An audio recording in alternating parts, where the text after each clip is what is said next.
আলহামদুলিল্লাহ রাব্বিল আলামিন ওয়াসসালাতু ওয়াসসালামু আলা আশরাফিল আম্বিয়া ওয়া সাইয়্যিদিল মুরসালিন নবিয়িনা মুহাম্মদ ওয়া আলা আলিহি ওয়া আসহাবিহি আজমাইন। আলহামদুলিল্লাহ, সিরাত আবু বকর রাদিয়াল্লাহু আনহুর আলোচনা আমরা আছি। আবু বকর রাদিয়াল্লাহু আনহুর আলোচনায় আমরা ছিলাম যে তিনি মক্কায় অতিষ্ঠ হয়ে তিনি তখন আবিসিনিয়ার দিকে হিজরত শুরু করেছিলেন এবং পথিমধ্যে দেখা হয়ে গেল ইবনে দোগনার সঙ্গে। ইবনে দোগনা বললেন যে কোথায় যাবে, আমি হিজরত করবো। কেন? যে আমি মক্কা শহরে আমার ইবাদত করতে পারি না, দিনের আমল করতে পারি না, তারা খুব দুশ্মনী করে। তিনি বললেন তোমার মতো ভালো মানুষ তার নিজের বাড়িঘর ছেড়ে চলে যাবে? ইবনে দোগনা একজন খুব শক্তিশালী কবিলার লিডার ছিলেন, যার সঙ্গে ব্যবসা বাণিজ্যরা কোরাইশদের অনেক লিডারদের সম্পর্ক ছিল। তিনি বললেন আমি তাদের সঙ্গে কথা বলবো, তোমার পক্ষে আমি বলবো যে আমি তার দায়িত্ব নিচ্ছি। আমি তার উপরে ক্ষতি হয়ে গেলে সে ক্ষতির মধ্যে আমার উপরে ক্ষতি হচ্ছে। তার দুশ্মনী যে করবে সে আমার দুশ্মন, আর যে ব্যক্তি আমার সঙ্গে সম্পর্ক ভালো রাখতে চায় সে আবু বকরের গায়ে হাত দিতে পারবে না। আসো চলো। এবং তিনি, আমরা শুনেছিলাম যে মক্কা শহরে আসলেন, এসে তিনি ঘোষণা করে দিলেন কাবার আশেপাশে, সবাই এটা মানলো। পরবর্তী পর্যায়ে আবু বকর রাদিয়াল্লাহু আনহু কী করলেন যে তিনি, তারা শর্ত দিয়েছিল যে তিনি লুকাই লুকাই করুক, তার আল্লাহর ঘরে এখানে এসে সে ওপেনলি নামাজ পড়বে, কোরআন পড়বে, লোকদেরকে দাওয়াত দিবে, এটা করতে পারবে না। সে তার বাড়িতে চুপে চুপে যত পারে করুক, আল্লাহর ইবাদত করুক, কোরআন পড়ুক, কারণ তার কারণে অন্যরা তখন ইসলামের দিকে চলে আসবে। তখন তিনি কী করলেন যে বাড়ির ঘরে ওখানেই ছোট্ট একটা ঘরের মতো বানালেন, মসজিদের মতো।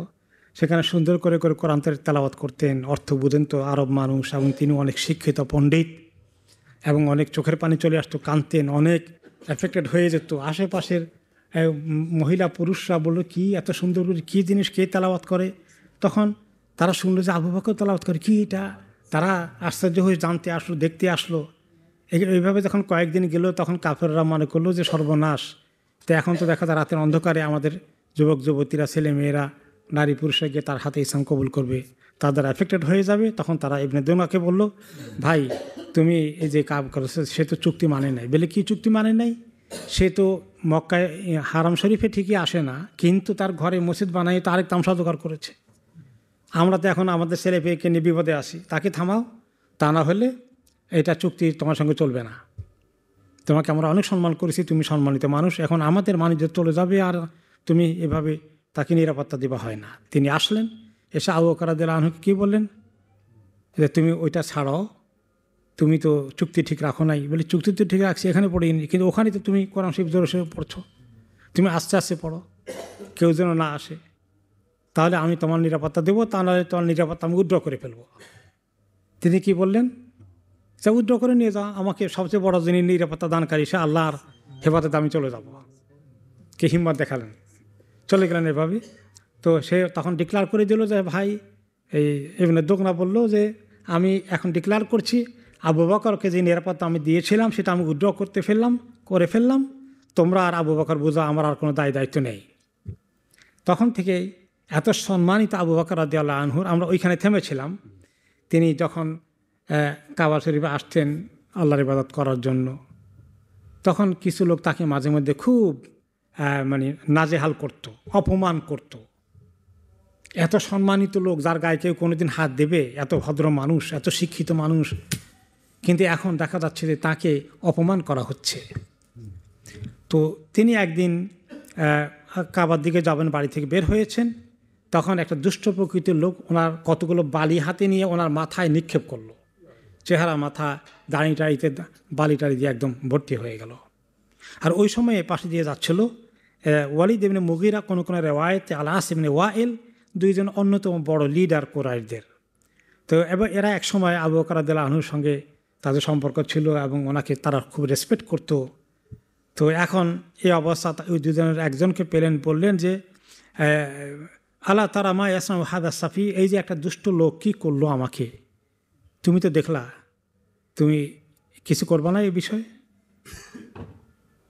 তখন তার সে জবাব দিল, আনতা ফাআলতা যালিকা বিনাফসিকা, এই মুসিবত তুমি তোমার নিজের উপর ডেকে এনেছ, আজকে তুমি এত বড় বিপদ তোমার নিজের উপরে ডেকে এনেছ, এখন তুমি বুঝো।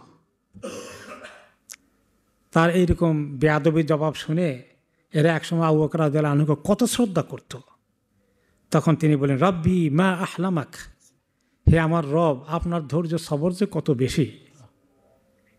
আপনার দিনের কারণে এরা এত সীমা লঙ্ঘন করছে, আপনি এখনও তাদেরকে অবকাশ দিচ্ছেন, সুযোগ দিচ্ছেন। জালেমদেরকে আল্লাহ বছরের পর বছর সুযোগ দেয় কি না? দেয়। এটা কোরআন হাদিসের কথা যে আল্লাহ তাআলা ইন্নাল্লাহ লা ইউমলি যালিম, জালিমকে আল্লাহ সময় দেন দেন দেন দেন দেন, শেষ হয় না তার সময়। ফাইযা আখাযাহু লাম ইউফলিতহু, আর যখন হঠাৎ করে আল্লাহ ধরেন, টান দেন, তাকে এক মুহূর্তে সময় দেন না, তাকে ছুটতে দেন না। তা আবু বকর বলেন, মা আহলামাক, ও রব, আপনার এত ধৈর্য, আপনার দিনকে তারা এইভাবে, আই রব্বি মা আহলামাক, আই রব্বি মা আহলামাক, 3 বার বলেন যে আল্লাহ আপনার এত ধৈর্য, এত ধৈর্য, কমপ্লেন করেন নাই। তো এই আবু বকর রাদিয়াল্লাহু আনহুর এই কিসসার মধ্যে, এই ঘটনার মধ্যে অনেক শিক্ষণীয় বিষয় আছে। তার মধ্যে একটা হলো যে পুরো ওনার ইবনে দাগনার সঙ্গে চুক্তি থেকে শুরু করে, চুক্তি লঙ্ঘন থেকে শুরু করে সব কিছুর মধ্যে বোঝা গেল যে আবু বকর রাদিয়াল্লাহু আনহু দিনের মধ্যে এসে এত সম্মানিত লোক, এত প্রভাবশালী, এত ভদ্র, এত শিক্ষিত, তার প্রতিও পরীক্ষা নিরীক্ষা এসে গেছে। দুষ্ট প্রকৃতির লোক তাকে অপমান করছে, হেয় প্রতিপন্ন করেছে। আজকালকার সমাজে তাই হয় কি না? অনেক সম্মানিত লোককে কলঙ্কিত করে তাদেরকে অপরাধী, ক্রিমিনাল বানিয়ে ছয়। এই জামানার সঙ্গে ওই জামানার পার্থক্য কদ্দূর! সুবহানাল্লাহ। তারপর হচ্ছে সিদ্দিক রাদিয়াল্লাহু আনহুর, আবু বকর রাদিয়াল্লাহু আনহুর দাওয়াতের মূল প্রতিপাদ্য বিষয় কী ছিল? কোন জিনিসকে তিনি মূল ধরেছেন? কোরআন। কোরআন তেলাওয়াত করতেন। আরবরা তো কোরআন বুঝে, কোরআন পড়তেন, আর কোরআন পড়লে আরবরা বুঝতো সুবহানাল্লাহ, এটা তো মানুষের কথা না। তেলাওয়াতের কারণে সবাই মুগ্ধ হয়ে যেত এবং সবাই দাঁড়িয়ে শুনতো। তিনি এত সুন্দর কথা কোথায় পাওয়া গেল, কীভাবে পেল আবু বকর, যেটা নিয়ে তারা খুব ভয়ে ভীত হয়ে গিয়েছিল যে এদিকে সবাই ঢুকে পড়ে কিনা। তাহলে এখনও যারা দাওয়াতি কাজ করবে তাদের মূল অস্ত্র কোনটা? কোরআন। মাওলানা সাঈদী রাহিমাহুল্লাহ এই কোরআনকে কিভাবে বাংলার মানুষের ঘরে ঘরে পৌঁছিয়ে দিয়েছিলেন। এই কাজেই দাঈল আল্লাহরা কোরআন এবং হাদিস তাদের হবে মূল সম্বল, যেগুলো দিয়ে তারা আল্লাহ তাআলার দ্বীনের কথা মানুষের কাছে পৌঁছাবে। কোরআন হাদিস বাদ দিয়ে শুধুমাত্র বিভিন্ন রকমের এই যুক্তি থেকে শুরু করে কল্পকাহিনী, এগুলো আসলে তেমন বেশি প্রভাব বিস্তার করে না, মানুষকে পরিবর্তন করতে পারে না। এই জন্য আমরা দেখি যে মাওলানা সাঈদী রাহিমাহুল্লাহর আগে যে ছোটোকালে ওয়াজ শুনেছি, ওয়াজের ধরনগুলো কেমন ছিল, কি যে কেসার পরে কেসা, কাহিনী পরে কাহিনী, সারা রাত আর খালি সুবহানাল্লাহ পড়া, খালি সুবহানাল্লাহ পড়া। সকালবেলা যে চলে গেল, কি কি শিক্ষা নিয়ে গেল, ওই যে গনে এক মাথায় কিছুই পাওয়া যাচ্ছে না, সাবস্টেন্স কিছু নাই মনে হয় যেন। উনি আমরা ছোটোকালে যখন পড়েছি তখন দেখছি ফার্সি শের, পাকিস্তান আমলে বাংলাদেশের পূর্ব প্রথম দিকে যে ওয়াইজ ইন্ডা সুন্দর সুন্দর সুললিত কণ্ঠে ফার্সি বায়াত কবিতা টান টান দিয়ে এরকম করে পড়তেন। অনেক লোক এই আকর্ষণেই যেত, এত সুন্দর সুর করে পড়ে, সাম কাইন্ড অফ পারফরমেন্স। এবং সুবহানাল্লাহ, ওনার ইন্তেকালের পরে দেখা গেল যে মানুষ কিভাবে ওনাকে ভালোবেসেছে। উনি দেখতে খুব সুন্দর, খুব গল্প কাহিনী করে সবাইকে জমিয়ে ফেলেছে, তা তো না, কোরআনের কথা পৌঁছিয়ে দিয়েছেন রাহিমাহুল্লাহ। আল্লাহ তাআলা ওনাকে জান্নাতের আলা মাকাম নসিব করুন। তো এইভাবে করে কোরআন হচ্ছে যারা আল্লাহর দ্বীনের দিকে মানুষকে ডাকবে, দাঈল আল্লাহ, কোরআন হাদিসের সঙ্গে তাদের এমন গভীর সম্পর্ক থাকবে। এরপরে আমরা দেখি যে নবী করিম সাল্লাল্লাহু আলাইহি ওয়াসাল্লাম কাছে কোরআন পেয়ে তিনি এমনভাবে কোরআনকে মূল্যায়ন করেছেন যে কোরআনকে তিনি চিনতে পেরেছেন। কোরআন যখন পড়তেন, আমরা শুনেছি গত সপ্তাহে, ওনার চোখের পানি রাখতে পারতেন না, ওনার কান্না চলে আসতো। কেন? বিভিন্ন কারণে। একটা হলো যে আল্লাহকে যে পেয়েছেন, এই কোরআনে এত সুন্দর জিনিস পেলেন। কিছুদিন আগে তিনি এই মূর্তি পূজার সমাজে বসবাস করেছেন, আল্লাহর কোনো অস্তিত্ব সেখানে নাই মনে হলো। সেই আল্লাহকে তিনি পেয়েছেন এই এই শুকরিয়ার কারণে চোখে পানি চলে আসতো। এবং এই কোরআনের মধ্যে যে আল্লাহ তাআলা জান্নাতের কথা বলেছেন সেগুলো পাওয়ার লোভে, সেগুলো তামান্নায় চোখের পানি আসতো। জাহান্নামের কথা বলা আছে, এগুলো দেখে আল্লাহর কাছে ভয়ে তিনি পানা চাইতেন, সেগুলোর কথা ওনার চোখের পানিতে আসতো, যেগুলোর কারণে তিনি নিজে কন্ট্রোল করতে পারতেন না, ওনার কান্না চলে আসতো। এভাবেই আবু বকর সিদ্দিক রাদিয়াল্লাহু আনহু কোরআনে কারীমকে বোঝার চেষ্টা করেছেন। তিনি আরব মানুষ, ভাষার দিক থেকে আরবি, অপর দিক থেকে তিনি একজন শিক্ষিত মানুষ, ভালো জ্ঞান চর্চা করেছেন। কাজে উনি কোরআনকে যেভাবে তাফসীর সহকারে বুঝতে পারেন এবং এটা ওনাকে যেভাবে এফেক্ট করে, সেটা মানে সহজে অন্য কেউ এত সহজে পায়নি। তারপরেও তিনি সতর্ক ছিলেন যে কোরআনের কোনো তাফসীর যদি বুঝে না আসতো, তিনি নিজে আন্দাজে কিছু বলতেন না, রাসূলুল্লাহ সাল্লাল্লাহু আলাইহি ওয়াসাল্লামের কাছে থেকে সরাসরি না শুনলে। এরপর আমরা দেখি যে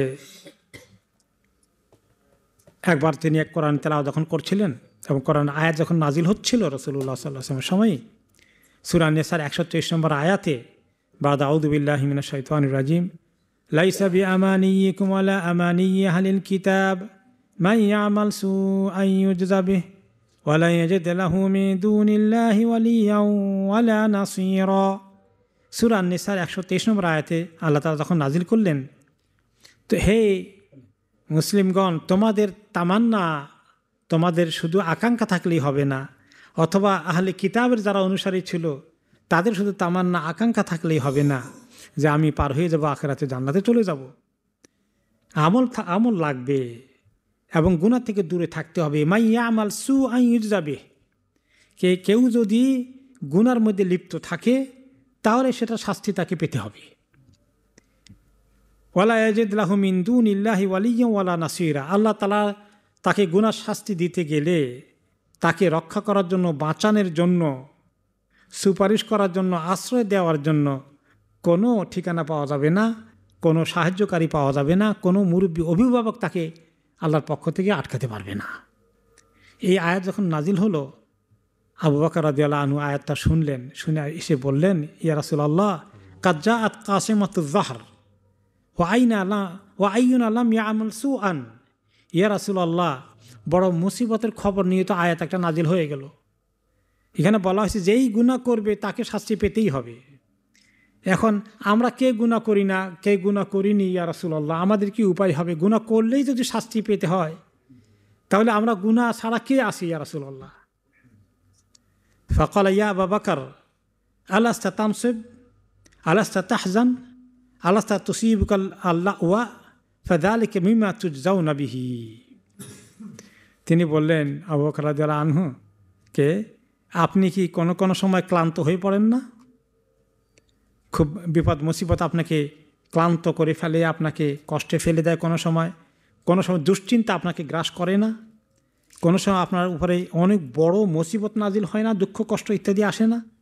সেটা শারীরিক কষ্ট হতে পারে, অসুস্থতা হতে পারে, দুশ্মনী হতে পারে, বিভিন্ন রকমের সম্মানী লোককে অসম্মান করার মতো ইত্যাদি সব কিছু আসে। বলে আসে না? বলে আসে তো ইয়া রাসূলুল্লাহ। ফাযালিকা মিম্মা তুজজাউনা বিহি, এগুলা তোমাদের দুনিয়ায় এগুলার রাজা আদায় হয়ে গেছে। যে গুনাহ করেছ দুনিয়ার কষ্টগুলো সেগুলোকে মুছে দেবে। তাহলে মুমিনের জন্য যখন কোনো মুসিবত তার উপরে নাজিল হয়, দুঃখ কষ্ট আসে, এটা তার গুনাহ মাফের কারণ হয়ে যায়, তাই না? অসুস্থতা গুনাহ মাফের কারণ হয়ে যায়। একটি হাদিসে রাসূলুল্লাহ সাল্লাল্লাহু আলাইহি ওয়াসাল্লাম কি বলেছিলেন, যখন একটি কাঁটা গুতা লাগে রাস্তায় হাঁটতে গিয়ে পায়ের মধ্যে, এই কষ্টটা বেরিয়ে আসলো মুখ থেকে, এই কষ্টটাও আপনার কিছু গুনাহ মাফ করিয়ে দিবে। মাথা ধরেছে, শরীরে জ্বর হয়েছে, গুনাহ মাফ হয়ে যাচ্ছে, কাফফারাতুদ যুনুব হয়ে যাচ্ছে। লা বা'আস তুহুর ইনশাআল্লাহ, রাসূলুল্লাহ সাল্লাল্লাহু আলাইহি ওয়াসাল্লাম কি বললেন? কার অসুখ হয়ে গেলে আর কোনো চিন্তার কারণ নাই, তুমি তো এখন অনেক গুনাহ থেকে পাক হয়ে যাবা। অসুস্থতা, স্বামী স্ত্রীকে কষ্ট দেয়, স্ত্রী স্বামীকে কষ্ট দেয়, পারিবারিক জিন্দেগিতে অনেক কষ্ট হয়ে যাচ্ছে। এই কষ্টগুলো যদি আপনি হকের উপরে থাকেন, আপনি আল্লাহর দ্বীনের উপরে থাকেন, তাহলে স্বামী যে স্ত্রীকে কষ্ট দিল, স্ত্রী যে স্বামীকে অনেক কষ্ট দিল, যিনি কষ্ট পেয়েছেন তার প্রচুর গুনাহ মাফ হয়ে যাচ্ছে। তো এই কথা শোনার পরে আবু বকর রাদিয়াল্লাহু আনহু আলহামদুলিল্লাহ একটু সান্ত্বনা পেলেন। তারপরে আবু বকর রাদিয়াল্লাহু তাআলা আনহু নিজে কোরআন পাককে এমনভাবে বোঝার চেষ্টা করতেন যে একদিন তিনি কোরআনের আয়াত, এক সময় তিনি কোরআনের আয়াতের একটা তফসির করলেন। হয়তো নবী করিম সাল্লাল্লাহু আলাইহি ওয়াসাল্লামের ইন্তেকালের পরে হবে ঘটনা। সেটা হচ্ছে সূরা ফুসসিলাতের 30 নম্বর আয়াত, ইন্নাল্লাযীনা ক্বালু রাব্বুনাল্লাহু সুম্মা ইসতাকামু, নিশ্চয়ই যারা বলল আল্লাহ আমাদের রব, অতঃপর এই কথার উপরে তারা মজবুত করে দৃঢ়ভাবে টিকে থাকলো, তারা শরীয়তের উপরে, দ্বীনের উপরে, আমলের মধ্যে কোনো নড়চড় ডানে বামে না গিয়ে মজবুত হয়ে টিকে থাকে। আর এই থাকতে থাকতে যখন তাদের মৌতের সময় হয়ে যায়, তাতানাজ্জালু আলাইহিমুল মালাইকা, মৃত্যুর সময় ফেরেশতা তাদের উপরে নাজিল হয়ে যায়, তাদের সঙ্গে দেখা করতে আসেন আর বলেন, তাদেরকে সুসংবাদ দেন, আল্লাহ তাখাফু ওয়ালা তাহজানু, তোমাদের কোনো ভয় নেই, তোমরা ভয় করো না, দুশ্চিন্তাগ্রস্ত হয়েও না, মৃত্যুর পরে কি হবে এই ভয়ে থেকো না। ওয়াবশিরু বিল জান্নাহ, তোমাদেরকে বরঞ্চ জান্নাতের সুসংবাদ তোমরা গ্রহণ করো, আল্লাতী কুনতুম তুআদুন, যে জান্নাতের ওয়াদা তোমাদেরকে করা হয়েছে। তো আল্লাহ তাআলা সুসংবাদ দিলেন মোমেনদেরকে। এই আয়াতের তাফসিরে আবু বকর রাদিয়াল্লাহু আনহু বলেন, ফালাম ইয়ালতাফিতু আনহু ইউমনাতান ওয়ালা ইউসরাতান, ওই মোমেনগণকে লক্ষ্য করে আল্লাহ তাআলা এই কথা বলছেন যারা দ্বীনের পথে একদম সুদৃঢ়ভাবে সিরাতুল মুস্তাকিমের উপরে থাকে, ডানেও যায় না বামেও যায় না, এদের কথা বলছেন। ফালাম ইয়ালতাফিতু বিকুলুবিহিম ইলা মা সিওয়াহু লা বিল হুব্বি ওয়ালা বিল খাউফি, আল্লাহ তাআলা ছাড়া তারা কাউকে এত ভালোবাসে না, কাউকে ভালোবাসলে আল্লাহর জন্য ভালোবাসে, আর কাউকে তারা ভয়ও করে না, তারা ভয় করলে একমাত্র আল্লাহকেই করেন। ওয়ালা বীর রাজায় ওয়ালা বিসওয়াল, কারো প্রতি তাদের কোনো আশা ভরসা নেই, অমুকে আমার ভরসা আছে, আমার বিপদ হয়ে গেলে সে আমার পাশে দাঁড়াবে, এরকম কোনো মাখলুকের প্রতি তাদের কোনো আস্থা নেই, বিশ্বাস নেই, তাওয়াক্কুল নেই। চাইলে তারা শুধু আল্লাহর কাছে চায়, মানুষের কাছে সাহায্যের জন্য ঘোরাফেরা করে না। ওয়ালা বিত্তাওয়াক্কুল আলাইহি, শুধু তাওয়াক্কুল আল্লাহর উপরে করে। বাল্লা ইউহিব্বুনা ইল্লাল্লাহ, তারা শুধু আল্লাহকেই মহব্বত করে। ধন সম্পদ, ছেলে মেয়ে, স্ত্রী স্বামী, এই ভালোবাসা আল্লাহর তুলনায় তাদের কাছে একেবারে কম। আসল ভালোবাসা তাদের কার সাথে? আল্লাহর সাথে। অলি আল্লাহরা তাদের পরিবার আছে, ছেলে মেয়ে আছে, স্ত্রী পরিবার আছে, কিন্তু এদের এই মায়া যতটুকুন আছে তার চেয়ে অনেক গুণ বেশি আল্লাহ তাআলার সঙ্গে তাদের ভালোবাসার সম্পর্ক। ওয়ালা ইউহিব্বুনা মাহু আনদাদা, আল্লাহর সঙ্গে কখনোই কোনো শিরক তারা নিয়ে আসে না, আল্লাহর সমকক্ষ তারা কিছুই চিন্তা করতে পারে না। ওয়ালা ইউহিব্বুনা ইল্লা ইয়াহ, শুধু আল্লাহকেই তারা একমাত্র ভালোবাসার প্রধান পাত্র মনে করে।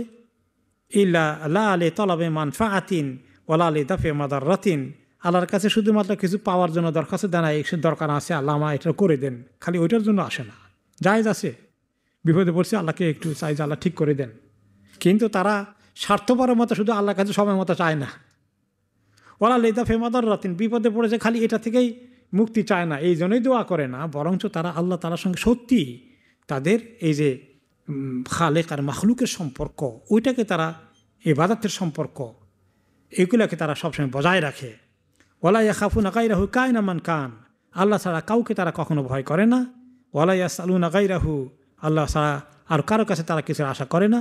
ওয়ালা ইয়াতাসাররাফুনা বিকুলুবিহিম ইলা গায়রিহি, কোনো দিন তাদের অন্তর আল্লাহমুখী হওয়া ছাড়া আরও কারো মুখী কখনো হয় না।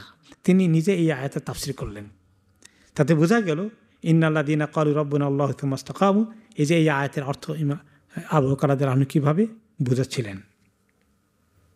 তো এখন যারা দায়ী আল্লাহ হবে তাদেরকে ঠিক এমনিভাবেই আল্লাহওয়ালা হওয়া লাগবে। দাওয়াতি কাজ করব কিন্তু আল্লাহওয়ালা হলাম না, আমরা তো এক্ষুনি খুব ঠুনকো হয়ে গেল। আমাদের সম্পর্ক আল্লাহ তাআলার সঙ্গে যদি দুর্বল হয়ে যায় আর খুব কাজ করি, খুব দাওয়াতি কাজ করি, তাহলে এই দাওয়াতি কাজটা খুব শক্তিশালী হবে। আসল হলো আমার ভিতরে আল্লাহ তাআলার সঙ্গে সম্পর্ক কতটা মজবুত, আমার আমলের মধ্যে কতটা মজবুত, সেদিকটা এবং দাওয়াতি কাজ যেন সমান্তরালে থাকে। যাই হোক, এরপরে আমরা দেখি যে আবু বকর রাদিয়াল্লাহু আনহু রাসূলুল্লাহ সাল্লাল্লাহু আলাইহি ওয়াসাল্লামের সঙ্গে ওই যখন থেকে ইসলাম কবুল করেছেন তখন থেকেই তিনি ওনার সঙ্গে ছায়ার মতো আসেন। নবী করিম সাল্লাল্লাহু আলাইহি ওয়াসাল্লাম বিভিন্ন কবিলাকে দাওয়াত দিতে যখন যান, ওনার সঙ্গে থাকে কে? আবু বকর রাদিয়াল্লাহু আনহু। উনি একটা প্রেজেন্টারের মতো আগে ওনাকে পরিচয় করে দেন, উনি কিছু সামান্য ভূমিকা দিয়ে ওনার পরিচয় দিয়ে এবারে ওনাকে দাওয়াত দিতে দেন। এরকম বহু ঘটনা হয়েছে। কারণ আবু বকর রাদিয়াল্লাহু আনহুর ব্যাপারে আরব দেশে কথা আছে, তিনি অনেক শিক্ষিত, অনেক জ্ঞানী, আরবদের ইতিহাস ওনার জানা আছে, এই পরিচয় তো ওনার ঘরে ঘরে আছে। কাজেই উনি যখন সুন্দর করে একটা ভূমিকা দেন, সবাই কথাটা শুনতে প্রথমত রাজি হয়ে যায়। নবী করিম সাল্লাল্লাহু আলাইহি ওয়াসাল্লাম এই জন্য ওনাকে সঙ্গে নিয়ে গেছেন আর বিভিন্ন কবিলায় গিয়ে দাওয়াত দিয়েছেন। আর নবী করিম সাল্লাল্লাহু আলাইহি ওয়াসাল্লাম কী করতেন, বিশেষ করে হজের মৌসুমে তিনি সাথে তাকে নিয়ে যেতেন। তিনি ছোট্ট একটা ভূমিকা দিতেন, রাসূলুল্লাহ সাল্লাল্লাহু আলাইহি ওয়াসাল্লাম এর পরিচয় তুলে ধরতেন, তারপরে রাসূলুল্লাহ সাল্লাল্লাহু আলাইহি ওয়াসাল্লাম বক্তৃতা করতেন, একটু বয়ান করতেন। এই বিষয়ে একটি লম্বা হাদিসে আলী ইবনে আবি তালিব রাদিয়াল্লাহু আনহু বলেন যে তিনি একবার এই ওনাদের দুইজনের সঙ্গে ছিলেন, এক জায়গায় একটা কবিলায় দাওয়াত দিতে গিয়েছেন রাসূলুল্লাহ সাল্লাল্লাহু আলাইহি ওয়াসাল্লাম আবু বকর রাদিয়াল্লাহু আনহুকে সাথে নিয়ে।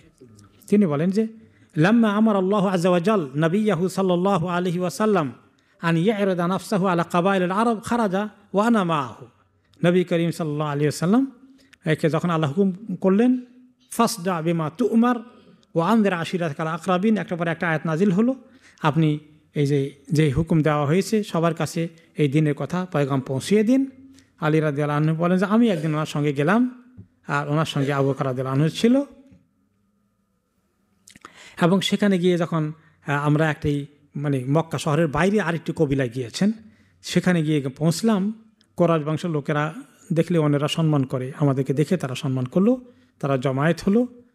সেই জমায়েতের মধ্যে গিয়ে সেটা কিন্তু আসলে একটা বাজার ছিল, ওই যে ওকাজ বাজার আছে এরকম একটা বাজার ছিল। সেই বাজারে গেলেন, গিয়ে বিভিন্ন কবিলা লোকেরা তাদের এলাকা অনুযায়ী বাজার দখল করে সেখানে তাদের ব্যবসা বাণিজ্য করে।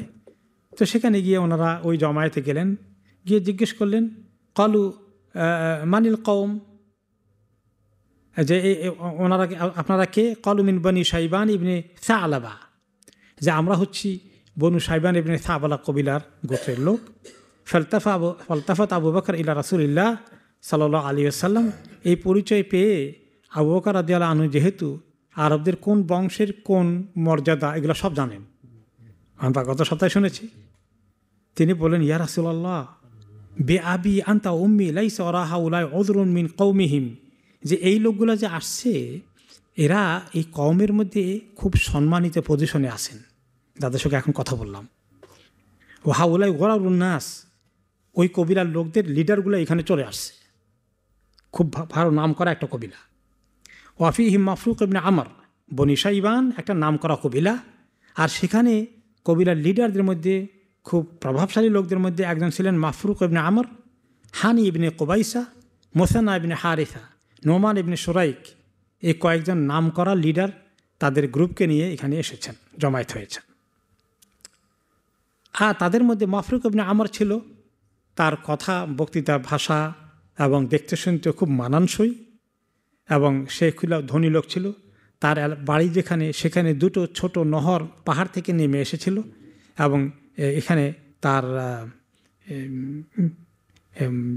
যে জমিন আছে এর পাশে, সেখানে সুন্দর চাষাবাদ হতো, ফল ফলাদি ফলতো, বেশ প্রভাবশালী লোক কবিলার মধ্যে। এবং সে বসেছিল একদম আবু বকর রাদিয়াল্লাহু আনহুর পাশে ওই সমাবেশে।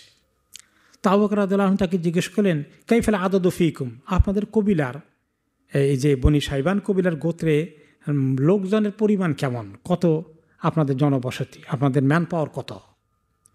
কল মাফরুক ইন আলা নাজিদ আলাল আলফ, আমাদের 1000-এর বেশি হবে না। ওয়ালান তাগলিব আল আলফ মিন কিল্লা, নাম্বার কম হলেও আমাদের থেকে বড় শক্তি আসলে আমাদের সঙ্গে লড়াই করলেও আমাদের সঙ্গে তারা টিকতে পারবে না। তার মানে আমরা খুব শক্তিশালী যোদ্ধা জাতি। ফকাল আবু বকর ওয়াকাইফাল মানে আতাফিকুম, বলে যে আপনাদের মধ্যে কেউ যদি অ্যাটাক করে, আক্রমণ করে আপনাদের উপরে কোনো কবিলা, আপনারা কীভাবে প্রতিরোধ করেন, নাকি কম্প্রোমাইজ করেন, নাকি পালিয়ে যান, কিভাবে করেন?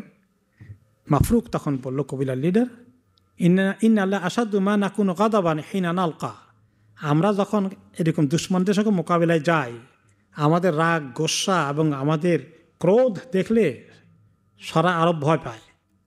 ও আসাদু মা নাকুন লিকা হিনা নাকদাব, আর যখন আমাদের এরকম কেউ আমাদেরকে চটিয়ে ফেলে, আমাদের ক্রোধ জোগাড় করে, আমরা কিন্তু অনেক শক্তিশালীভাবে সেটার মোকাবিলা করি। ওয়াইলান আলা নুসিরুল জিয়াদা আলাল আওলাদ, আমরা যোদ্ধা জাতি, ছেলে মেয়েকে লালন পালন করতে যতটুকু যত্ন না করি, যুদ্ধের জন্য ঘোড়ার লালন পালন করতে তার চেয়ে বেশি আমরা এনার্জি খরচ করি। আমরা যোদ্ধা জাতি সবাই জানে। ওয়া সিলাহা আলাল লিকাহ, অস্ত্রশস্ত্র নিয়ে বেশি বিজি থাকি। স্বামী স্ত্রী নিয়ে পড়ে থাকা তার থেকে স্ত্রীর মহব্বতের তুলনায় অস্ত্রের মহব্বত আমাদের বেশি। কি মনে করছেন? অন্নাসরু মিন ইনদিল্লাহ। তবে তার অর্থ এই নয় যে সবসময় যে আমরা বিজয় লাভ করি। অন্নাসরু মিন ইনদিল্লাহ, আল্লাহ যখন হুকুম করেন সাহায্য হয়, বিজয় লাভ করি। আবার কোনো সময় কিছু কিছু আমরা পরাজিতও হই, কিন্তু আমরা ক্ষান্ত হই না, গিভ আপ করি না, কম্প্রোমাইজ করি না। হয় জয় করব না বিজয় করব, তারপরেও আমরা ছাড়ব না। তারপরে কথা শুনতে শুনতে বললেন, আপনারা তো চিনলাম না, লা লাকা আখু কোরাইশ, মনে হয় যেন কথাবার্তা আপনি বোধহয় কোরাইশ বংশের লোক, তাই না? ফকল আবু বকর ইনকানা বালাগাকুম আন্না রাসুল আল্লাহ ফাহা হুয়া গা। হ্যাঁ, কোরাইশ দিকে চিনছে তো, আমরা কোরাইশ থেকে আসছি। আর যদি তোমাদের কাছে কোনো খবর আসে যে কোরাইশ বংশে একজন নবী আসছেন, এই কথা খবর পেয়েছো কিনা তোমরা, তাহলে এই নবীকে নিয়ে আসি, ইনি হলেন সেই নবী, যদি কিছু শুনে থাকো। ফকল মাফরুক ইলা মাতা দোনা ইয়া আখা কোরাইশ। নবী করিম সাল্লাল্লাহু আলাইহি সাল্লামকে লক্ষ্য করে বলেন, কোরাইশের যিনি নবুয়ত দাবি করেছেন, আপনি কোন দিকে লোকদেরকে ডাকেন, কি বিষয়, আপনার দাওয়াতের বিষয়বস্তু কি বলতে চান আপনি? তিনি বলেন, আদউকুম ইলা শাহাদাতি আল্লা ইলাহা ইল্লাল্লাহু ওয়াহদাহু লা শারীকা লাহ। তোমাদেরকে আমি দাওয়াত দেই একমাত্র আল্লাহ তাআলা এক, এই কথা সাক্ষ্য দিতে তিনি ছাড়া কোনো মাবুদ নেই, তেনার কোনো অংশীদার নেই। ওয়া আন্নী আবদুল্লাহ ওয়া রাসূল, আর আল্লাহ তাআলা আমাকে আল্লাহর বান্দা এবং রাসূল হিসেবে দুনিয়াতে পাঠিয়েছেন, এই কথার উপরে ঈমান আনা। ওয়া ইলা আন তাউনি ওয়া তানসুরুনি, আর তোমরা যদি পারো আমাকে একটু সাহায্য করো, আমাকে একটুখানি তোমরা সহযোগিতা করো, আমার সাহায্যে এগিয়ে আসো। ফাইন্না কোরাইশান কাদ তাযাহারাত আলাল্লাহ, কোরাইশ তো আল্লাহর সঙ্গে দুশমনি শুরু করে দিয়েছে। ওয়া কাযযাবাত রাসূলাহু, আল্লাহ রসুলকে তারা অস্বীকার করেছে, আল্লাহ রসুলকে তারা ইনকার করছে। ওয়াস্তাগনাত বিল বাতিল আনিল হক, তারা এই হক বাদ দিয়ে বাতিল নিয়ে তারা খুব খুশি হয়ে আছে, বাতিলকে ধরে রেখেছে। ওয়াল্লাহু হুয়াল গনিয়্যুল হামিদ, অথচ আল্লাহ তাআলা হচ্ছেন সবচেয়ে বেশি মুখাপেক্ষিহীন এবং তিনি সবচেয়ে বেশি প্রশংসার হকদার। এই সুন্দর কথাগুলো তিনি বলে দিলেন মুক্তাসার দাওয়াত। তখন মাফরুক কবিলা লিডার বলল, ওয়াইলা মাতাদু আইদান ইয়া আখা কোরাইশ, আর আপনার আর অন্য কোনো বিষয় আছে যেগুলো বললেন, এছাড়া আর কোনো জরুরি বিষয় আছে আমাদেরকে বলার জন্যে? ফাওয়াল্লাহি মা সামিতু কালামান আহসানা মিন হাযা, এত সুন্দর কথা বলেছেন যে আসলে এর চেয়ে সুন্দর কথা জীবনে আর শুনি নাই। তখন নবী করিম সাল্লাল্লাহু আলাইহি ওয়াসাল্লাম বললেন, আরও যখন শুনতেই চায়, তিনি আল্লাহর আয়াত তেলাওয়াত করলেন। সেটা হচ্ছে সূরা আনআমের 151 নম্বর আয়াত। কুল তাআলাউ আতলু মা হাররামা রাব্বুকুম আলাইকুম, হে নবী আপনি বলেন, আসো তোমরা এদিকে, আমি তোমাদেরকে তেলাওয়াত করে শুনাই তোমাদের রব যা কিছু তোমাদের জন্য হারাম করে দিয়েছেন সেগুলা। আল্লাহ তুশরিকু বিহি শাইআ, আল্লাহর সঙ্গে কাউকে শরীক করো না, কোনো শিরক করো না। ওয়াবিল ওয়ালিদাইনি ইহসানা, আর পিতা মাতার প্রতি সদয় ব্যবহার করো, আচরণ করো। ওয়ালা তাকতুলু আওলাদাকুম মিন ইমলাক, অভাবের কারণে তোমাদের বাচ্চাগুলোকে তোমরা হত্যা করো না, মানে ছোটো বাচ্চাকেই মেরে ফেলো না। নাহনু নারযুকুকুম ওয়া ইয়াহুম, আমরা তোমাকেও রেজেক দেই, তোমাদেরকে রেজেক দেই, আর ওই বাচ্চাগুলো যারা দুনিয়াতে আসছে তাদেরকেও আমি রেজেক দেব। ওয়ালা তাকরাবুল ফাওয়াহিশা মা যাহারা মিনহা মা বাতান, আর ফাহিশা কাজকর্ম, পাপাচার, অনৈতিকতা, এগুলা যা প্রকাশ্য অপ্রকাশ্য, গোপনে প্রকাশ্যে কিছুই করো না, খবরদার, এগুলো থেকে দূরে থাকো।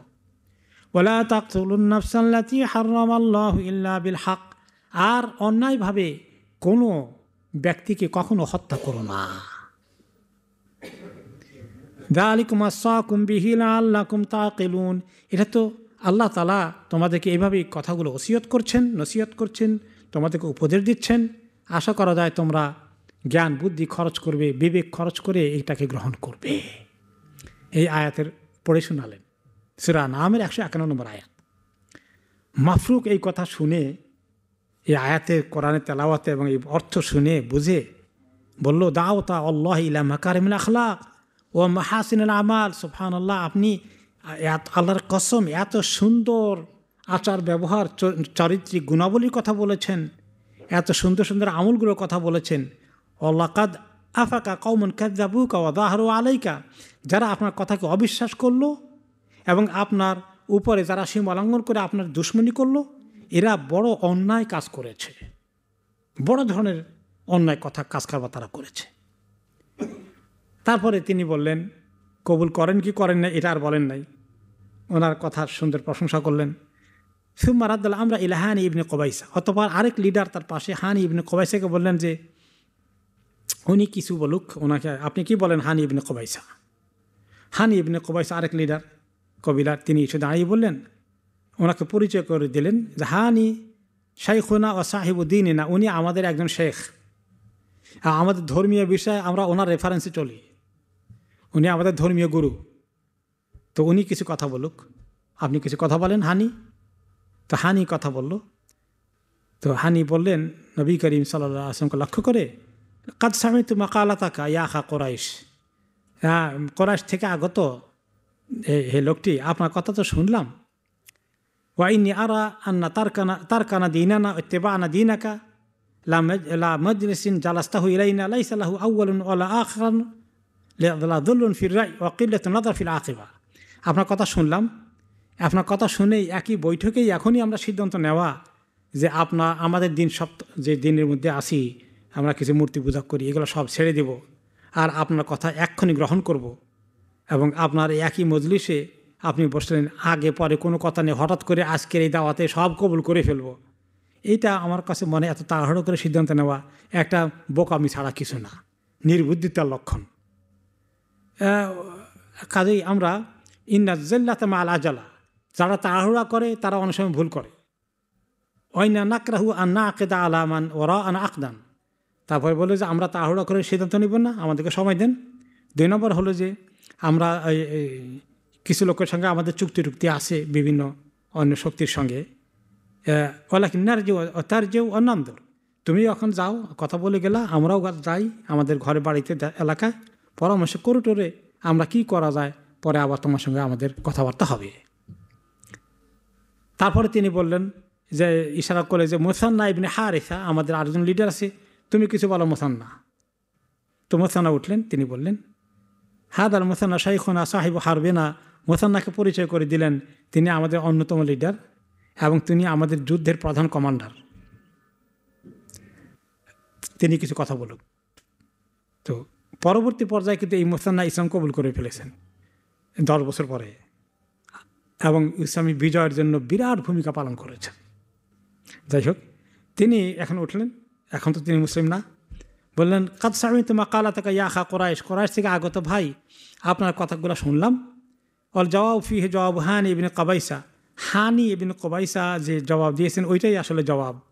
আমরা এখন একটু টাইম নিচ্ছি, আমরা তাড়াহুড়ো করে কিছু বলছি না। আমরা আসলে 2টা জায়গার মধ্যে আছে, এদিক থেকে ইয়ামামার রিয়াদ অঞ্চলের আরব ইয়ামামার গোষ্ঠী, তারা শক্তিশালী জাতি আছে, অপরদিকে আরেক সাইডে আছে সুমামা নামে আরেক কবিলা। এই 2 কবিলার মাঝখানে আমরা আসি, 2টা অঞ্চলের মাঝখানে আমাদের অবস্থান। এরা কোনো পক্ষ আমাদের বিরুদ্ধে চলে গেলে তোমার সঙ্গে গিয়ে তো আমরা তো একটু মুশকিলে পড়ে যাব। তো তিনি বললেন যে তো এই 2টার সমস্যা কি হয়েছে রাসূলুল্লাহ সাল্লাল্লাহু আলাইহি ওয়াসাল্লাম বললেন। সে বলল যে আমা আহাদুমা ফাতাতু ফুলবার ওয়ারদুল আরব, ডান দিকে আমাদের যে রিয়াদ অঞ্চলে ইয়ামামে এলাকায় আছে, এটা তো জানি তেমন কিছু এখানে আরবদের কোনো ভালো আবাসভূমি, ভালো কৃষিক্ষেত্র, এগুলো তেমন কিছু নাই, ওরা কিছুটা বেদুইনদের মতো। কিন্তু আরেক সাইডে যেটা আমাদের বাম দিকে পূর্ব দিকে, এখানে আছে পারস্য দেশ, ওই দিকে ইরাক ইরান ওই দিকে আর কি, এবং সেখানে কেসরার কাছ থেকে ওই দিক থেকে কেসরার শাসন, সেখানে তার কাছ থেকে নদী পানি এবং সব কিছু আমাদের এদিকে আসে। আমরা তার সঙ্গে আমাদের কেসরার সঙ্গে পারস্যের বাদশার সঙ্গে চুক্তি হয়ে আসে বহু আগে থেকে, যে আমরা তাদের অসন্তুষ্টির কারণ হয়, তাদের ক্ষতি হয় এমন কোনো ধরনের নড়াচড়া আমরা কোনো কিছু করব না, এমন কিছু ঘটাবো না আমাদের সমাজে যেটা তাদের ইন্টারেস্টের বিরুদ্ধে যায়, তাদের জন্য চ্যালেঞ্জ হয়ে যায়। কাজেই আপনি যে কথা এখন বললেন যদিও বুঝতে পেরেছি, এটা রাজা বাদশারা আপনার এই দিনকে বেশি পছন্দ করবে না। কাজেই আমরা এটা নিয়ে খুব বেশি রিস্কে চলে যেতে হবে, এবং তারা যে আমাদের বিরুদ্ধে খেপে যায়, যুদ্ধ করতে আসে, কেন আমাদের দিন ছেড়ে দিয়ে বা আমাদের সঙ্গে, আমাদের দুশ্মনের সঙ্গে তুমি হাত মিলালা, ওইদিকে চলে গেলা, তাহলে আমরা এখানে টিকতে পারবো না। আর আরব দেশে আমাদের ডান দিকে যারা, ওরা খেপে গেলে আমাদের বেশি অসুবিধা হবে না, কিন্তু আমাদের পারস্য সাম্রাজ্য আমাদের পাশে, এই পাশে, এরা যদি খেপে যায় তাহলে তাদের সঙ্গে আমরা বিশাল একসাথে, তার না পারস্য একটা বিশাল super power at that time, সেটা তাদের সঙ্গে যুদ্ধ করতে, মোকাবিলা করতে তারা রাজি না। আর তারপরে তখন রাসূলুল্লাহ সাল্লাল্লাহু আলাইহি ওয়াসাল্লাম দেখলেন যে ওরা তো খুব মারাত্মকভাবে দুশমনি করছে না, মারাত্মকভাবে প্রত্যাখ্যান করছে না, তারা কিছু ওজর দিল এবং কিছু সময় চাইল। তো রাসূলুল্লাহ সাল্লাল্লাহু আলাইহি ওয়াসাল্লাম তাদের সঙ্গে সুন্দর করে একটা কনক্লুশন টানতে চাইলেন। তিনি বললেন যে মা আসাতুম ফি রাদ্দে ইযা আফসাহতুম বিসিদকি, তোমরা যা কিছু বললে এটা খুব খারাপ কিছু তোমরা বলো নাই, খুব অন্যায় কিছু বলো নাই, খারাপ বলো নি। আর তোমরা আসলে তো কিছু লুকে টুকে না বলে তোমরা জেনুইন কথা বলেছ, তোমাদের ভিতরে যে ফিলিংটা আছে, যে সমস্যাগুলো নিয়ে তোমরা চিন্তা করো, সেগুলো তোমরা খোলাখুলি বলে দিয়েছ। তিনি অ্যাপ্রিসিয়েট করলে যে তোমরা খোলাখুলি কথা বলেছ, এটা আমি পছন্দ করেছি। তোমরা এখন কবুল না করলেও ওয়া ইন্না দীন আল্লাহ আযজা ওয়া জাল্লা লা ইয়ানসুরহু ইল্লা মান হাতাহু মিন জামিই জাওয়ানিবিহি, তবে হ্যাঁ আমি জানি আল্লাহ তাআলা দিন কবুল করলে তখনই আল্লাহ সাহায্য করবেন যেই ব্যক্তি দিনের মধ্যে পূর্ণাঙ্গভাবে ধরে। আর যদি দিনও নেবে, আল্লাহকে দেখেও আসবে, আবার অমুক দুশ্মনেরও ভয় করবে, তাহলে আল্লাহ সাহায্য তার কাছে আসতে দেরি হবে, তখন তো আরও টাইম লাগবে। বুঝতে পেরেছি, ওকে, তোমরা বোঝাপড়া করো আরও। আর আই তুমি ইন লাম তালবিসু ইল্লা কালিলান হাত্তা ইউয়ারিসুকুমুল্লাহু তাআলা আরদাহুম ওয়া দিয়ারাহুম ওয়া ইয়াফরিশুকুম নিসাআহুম আতুসাব্বিহুনাল্লাহা ওয়া তুকাদ্দিসুনা।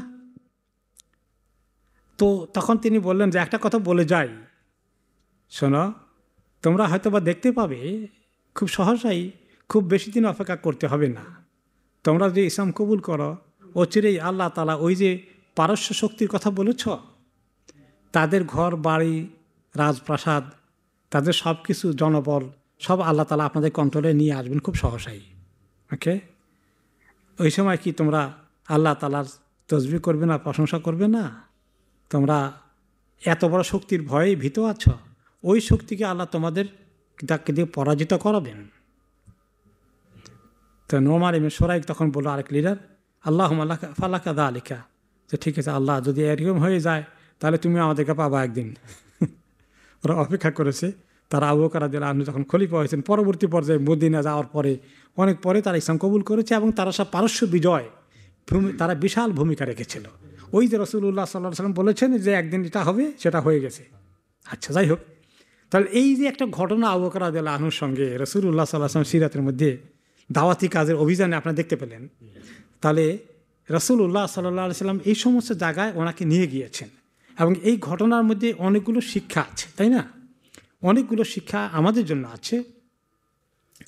এই যে এক নম্বর হলো যে নবী করিম সাল্লাল্লাহু আলাইহি ওয়াসাল্লাম আবু বকর রাদিয়াল্লাহু আনহুকে সব সময় দাওয়াতের কাজে ওনার একমাত্র সঙ্গী ছিলেন তিনি সবচেয়ে। আলী রাদিয়াল্লাহু আনহু অমুক তমুক মাঝে মধ্যে শিখেছেন, কিন্তু প্রধান সঙ্গীকে আবু বকর রাদিয়াল্লাহু আনহু।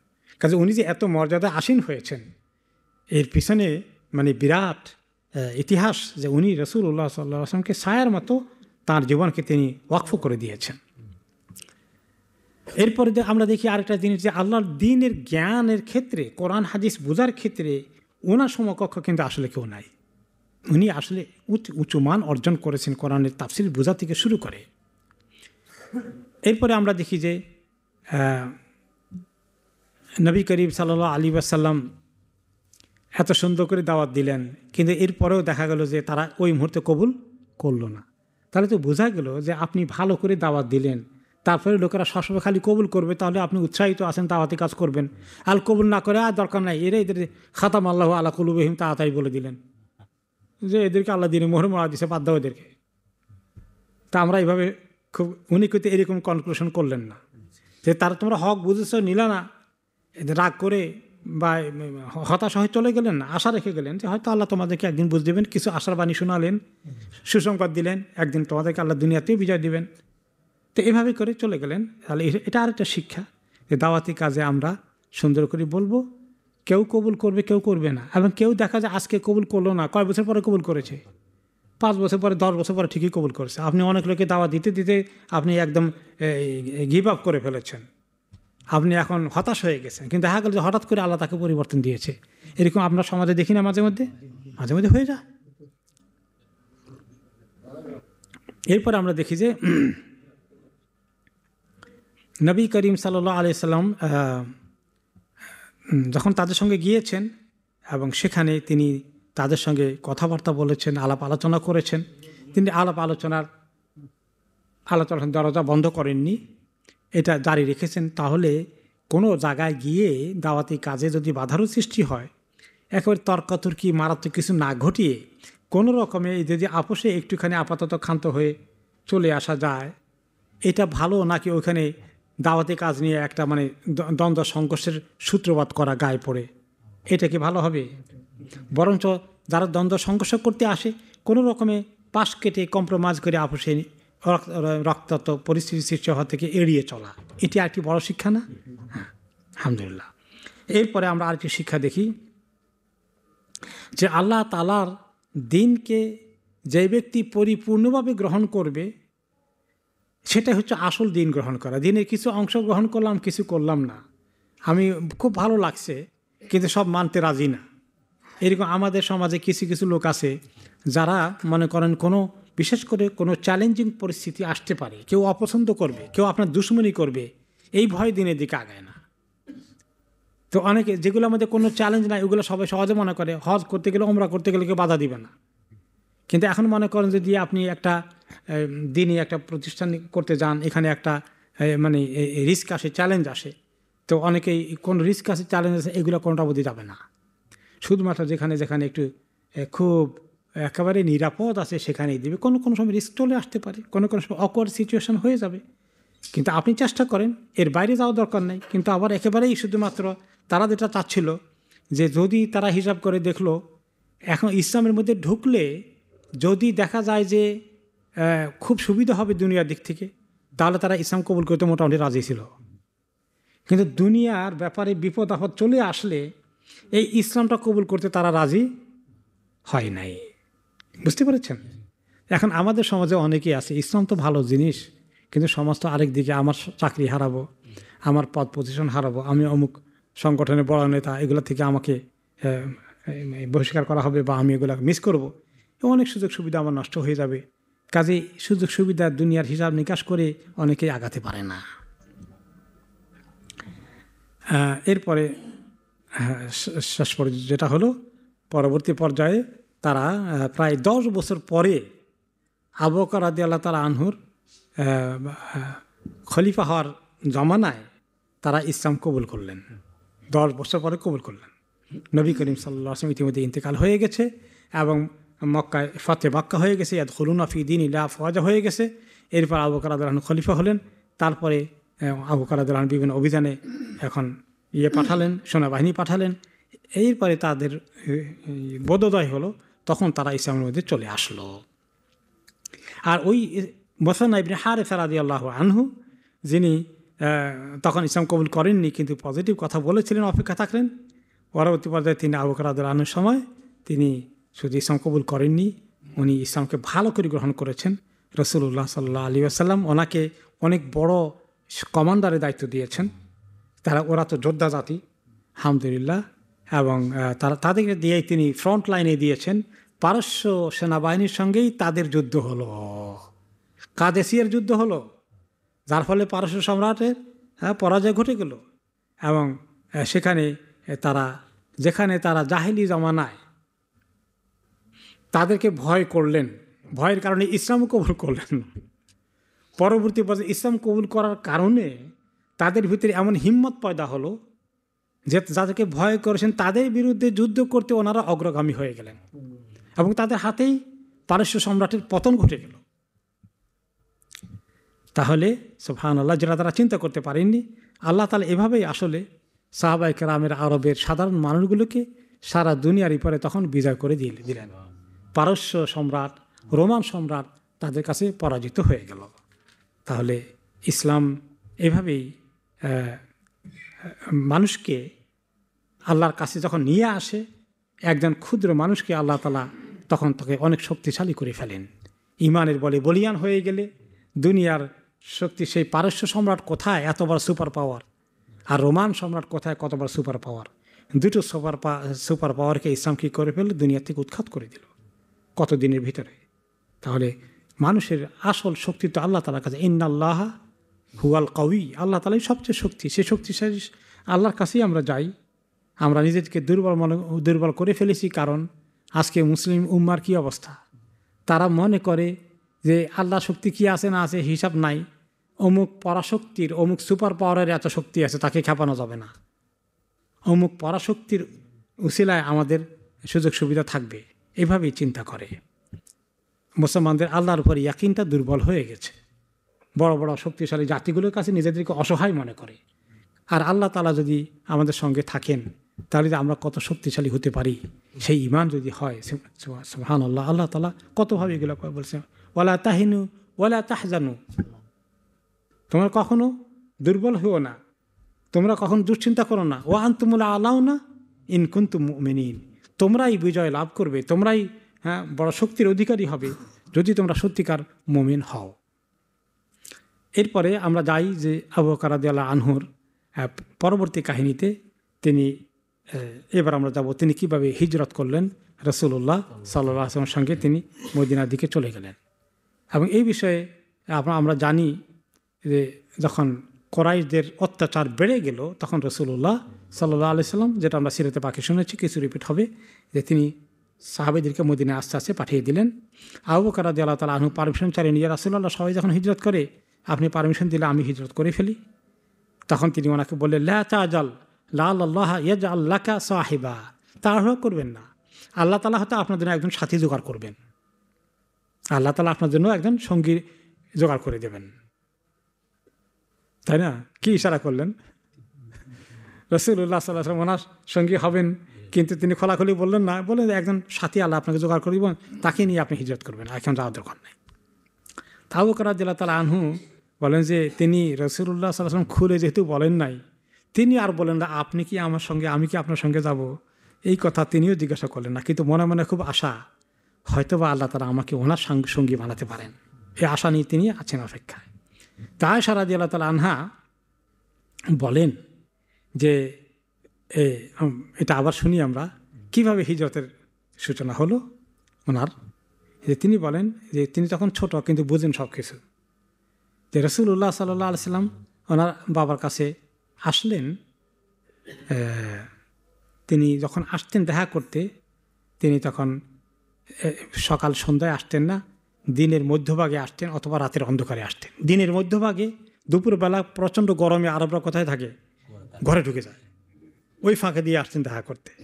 আর রাতের অন্ধকার তারা ঘুমিয়ে গেলে তখন দেখা করতে আসতেন। তারপরে বলেন যে রাসূলুল্লাহ সাল্লাল্লাহু আলাইহি ওয়াসাল্লাম যেদিন বের হয়ে যাবেন, সেদিন তিনি ওনার কাছে এরকম দুপুরবেলা আসলেন, যে এসে বললেন, আবু বকরকে দেখলেন, বললেন যে উনি যখন ঢুকলেন এই সময়, আমি বুঝছি যে আজকে এই সময় আসছেন, নিশ্চয়ই কোনো বিশেষ কারণ আছে। যখন ঢুকলেন, আবু বকর রাদিয়াল্লাহু তাআলা আনহু সরে গেলেন, ওনাকে বসতে দিলেন। আবু বকরের কাছে তখন আর কোনো মানুষ ছিল না, আমি আসি, আয়েশা রাদিয়াল্লাহু আনহা বলেন, আর আমার বোন আসমা আছেন। রাসূলুল্লাহ সাল্লাল্লাহু আলাইহি ওয়াসাল্লাম বলেন, উখরুজ আন্নী মিন মান ইনদাকা, বলেন যে আপনার কাছে আর লোকজন থাকলে এদেরকে সরিয়ে দেন, কিছু একান্ত কথা আছে। তো রাসূলুল্লাহ সাল্লাল্লাহু আলাইহি ওয়াসাল্লাম বলেন, ইয়া রাসূলুল্লাহ, এটা আমার 2 মেয়ে ছাড়া তার এখানে কেউ নাই। আচ্ছা, আর কেউ নাই? তিনি তো কয়জন আছে না আছে ভিতরে খবর তো জানেন না। তখন তিনি বলেন, ইন্নাহু কাদ আযনা লি ফি খুরুজ লিল হিজরা, আল্লাহ তাআলা আমাকে হুকুম দিয়েছেন আমি যেন হিজরত করে ফেলি। আলাইকুম সালাম। ফাকাল আবু বকর আসফা ইয়া রাসূলুল্লাহ, আমি কি আপনার সঙ্গ দেব ইয়া রাসূলুল্লাহ? ক্বাল আসফা, জি, আপনার সাহচর্য থাকবে। ফাকালাত আল্লাহ ফাওয়াল্লাহি মা শাআতু কাত্তু ক্বাবলা যালিকা আল ইয়াওম আহাদান ইয়াবকি মিন আল ফারাহ। সুবহানাল্লাহ, সুবহানাল্লাহ। মা আয়েশা বলে যে কোনো মানুষ খুশির আনন্দে এত কাঁদতে পারে, সেদিন ছাড়া আমি এই দৃশ্য আর কখনো দেখিনি। এই সুখবরটা শোনা মাত্র আবু বকর রাদিয়াল্লাহু আনহু হু হু করে কান্না শুরু করে দিলেন যে আল্লাহ তাআলা ওনাকে এই সৌভাগ্যের জন্য বাছাই করেছেন। হিজরতে আল্লাহ নবীর তিনি সঙ্গী হবেন, সাথী হবেন, এই নিয়ামত ওনার জন্য আল্লাহ মোকাদ্দার করেছেন।